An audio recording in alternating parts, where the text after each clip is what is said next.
God bless you all. मैं आदित्य वेद शर्मा आज आपको बताऊंगा नए सोलर सिस्टम में डिस्कवर हुए नए प्लैनेट्स के बारे में। हमें अपने सोलर सिस्टम के बारे में पता है कि हमारे सोलर सिस्टम में कितने प्लैनेट हैं, हम अर्थ को भी जानते हैं, हम मार्स के बारे में भी जानते हैं, पर आज इस वीडियो में मैं आपको बताऊंगा उन प्लैनेट्स के बारे में जो दूसरे सोलर सिस्टम से हैं, यानी हमारे पड़ोसी हैं, हमारे सोलर सिस्टम के नेबर हैं। जैसे कि 2020 में एक प्लैनेट डिस्कवर हुआ जिसका नाम था WASP-76b।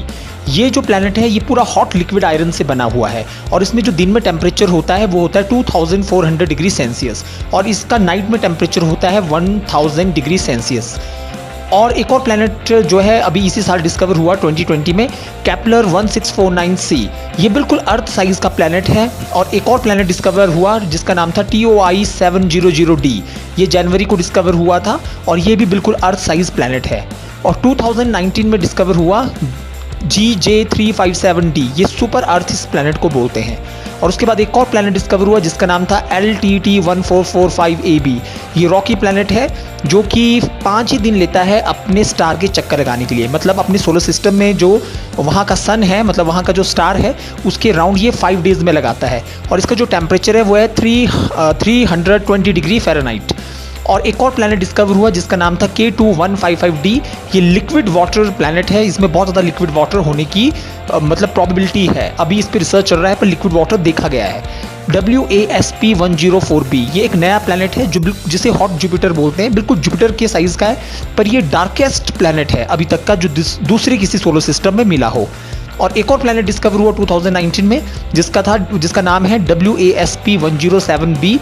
इसमें हीलियम होने की प्रोबेबिलिटी है और हीलियम इसमें डिटेक्ट भी हुई है। 7 जून को 2019 में Physical Research Laboratory Indian Space Research Organisation ने एक प्लैनेट को डिस्कवर किया जिसका नाम था K2236b, जो कि 600 लाइट ईयर दूर है अर्थ से और ये 27 टाइम्स जो है हैवियर है अर्थ से। तो ये इसरो ने भी बहुत बड़ा अचीवमेंट जो है इसमें किया। 2017 की अगर बात करें, मतलब 2 साल पीछे चले जाते हैं, तो 22 फरवरी 2017 में कैलिफोर्निया इंस्टीट्यूट ऑफ टेक्नोलॉजी में नासा ने एक प्लैनेट डिस्कवर किया जिसका नाम था TRAPPIST-1। और ये भी एक प्लैनेट है जो रॉकी टाइप प्लैनेट है, इस पे भी अभी रिसर्च चल रहा है पर इसे डिटेक्ट कर लिया है। और ऐसे 7 प्लैनेट जो है उस समय डिस्कवर हुए।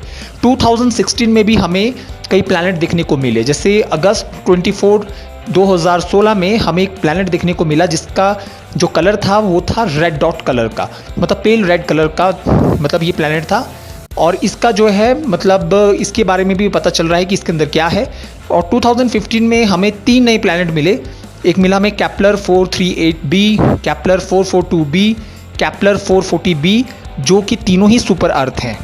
2014 में हमें मिला 26 फरवरी 2014 में नासा ने फिर और भी डिफरेंट तरीके के प्लैनेट डिस्कवर किए। अभी तक हमें कई प्लैनेट मिल चुके हैं, हमने काफ़ी प्लैनेट जो डिस्कवर कर दिए। 2015 तक नासा ने और जितनी भी स्पेस रिसर्च ऑर्गेनाइजेशन एजेंसियां जैसे इसरो है इंडिया की, अभी तक 1000 नए प्लैनेट हमने ढूंढ लिए हैं। तो इन स्पेस एजेंसियों की माने तो ये बोलते हैं कि अभी करोड़ों प्लैनेट्स हैं सोलर सिस्टम में। और भी कई सोलर सिस्टम हैं जिनकी काउंटिंग अभी तक तो हो भी नहीं सकती।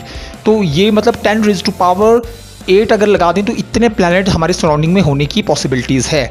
तो इसमें लगातार ये नासा की रिसर्च पेपर में भी पब्लिश है और इनकी वेबसाइट में भी मेंशन है, इसरो की वेबसाइट में भी मेंशन है। तो मोर इन्फॉर्मेशन के लिए आप इनकी वेबसाइट्स को विजिट कर सकते हैं।